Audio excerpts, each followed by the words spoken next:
Apple tea, ashing tea le, ingay ni pakatso. Purple, lavender, pink, flavor ingay ni. Lavender niya, pink to ni Chalo. Bạn kính một chất mấy ui. Từ nào ra số lại lại bạn phố là cần mua ra. Từ nào ra bạn tắc tắc. Wow. Wow wow wow.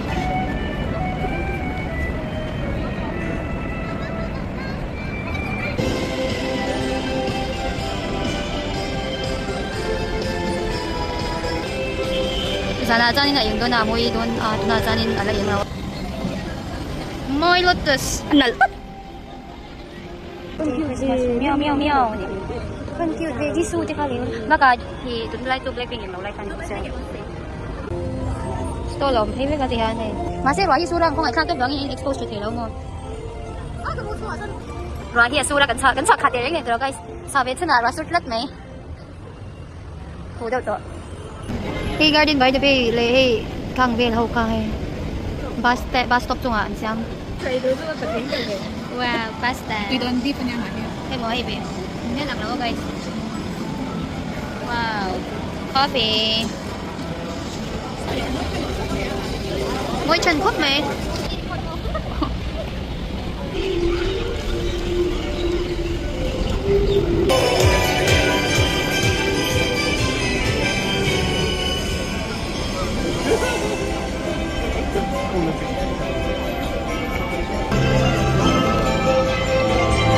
Mọi lúc xem.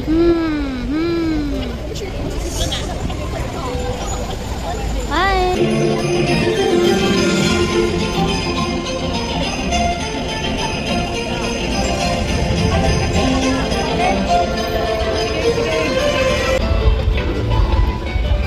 Xong.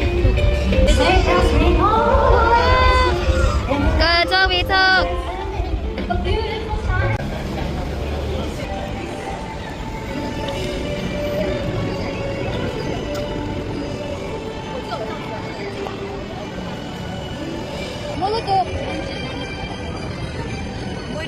Ô vị nó cảnh sát nhân sự tự tin nhiễm. Anh ngắm thì mấy loạt suốt thì mấy lần suốt. Cảnh sát khát tiền đến cảnh sát loạt suốt lết mấy nè. Ô lấy chán đồ nắng cần thề. Cứ nào chơi cả hai nên còn sẽ cảnh sát ra thì chú. Sự tự tin nhiễm. Nên chân núi á. Chạy tu cái này đâu nữa. Môi cái không mấy. Môi cái nào hai nhưng mà hai ngày tiêu mấy cái sự tự tin nhiễm tôi nói chơi cảnh sát nhân. Anh ngắm khắp mấy nhưng mà hai cái phẳng tiền là đâu cái khắp này. Đâu cái khắp này. Tôi nói có thể là cái tiền tôi là cái gì à. Đây đang còn 4份仲生啊，因為呢件就諗住佢天氣啦，就佢幾點？你就諗你回家，咪等過4分鐘啦，不就？